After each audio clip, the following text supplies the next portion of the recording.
Je suis directrice de la Maison de la Danse, je suis directrice artistique aussi de la Biennale de la Danse.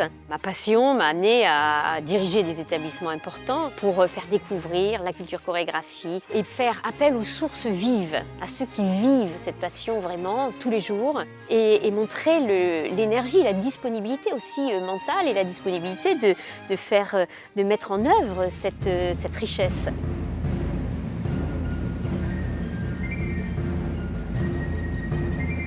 Nous, les danseurs, on a toujours milité pour amener la danse là où elle n'est pas. Et c'est comme ça que petit à petit, elle résonne dans la société. J'appelle ça moi une effraction, c'est-à-dire tout d'un coup, il y a une espèce de surprise esthétique, une surprise où on se retrouve face à la danse et finalement on aime ça. C'est partir d'une forme. La forme, c'est le service d'un grand dîner prestigieux. La démarche, c'est deux choses. C'est que tous les danseurs étaient habillés en serveur. Donc, au tout début, je pense qu'il y a eu une espèce de trouble parce qu'ils faisaient que marcher. C'était extrêmement sobre. Ça pouvait vraiment étonner les spectateurs de se dire est-ce que c'est des vrais, est-ce que c'est des faux et de voir comment on le détourne pour créer des espèces de décalages, des dérapages, des surprises.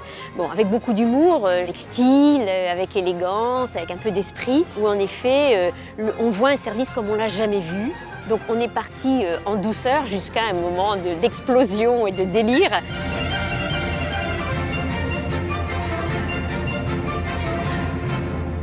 Puisque là on était quand même dans le domaine du festif, du ludique. Donc je me suis amusée aussi avec les ustensiles, les cuillères, jusqu'au moment où on arrive en tutu et avec les toques des chefs.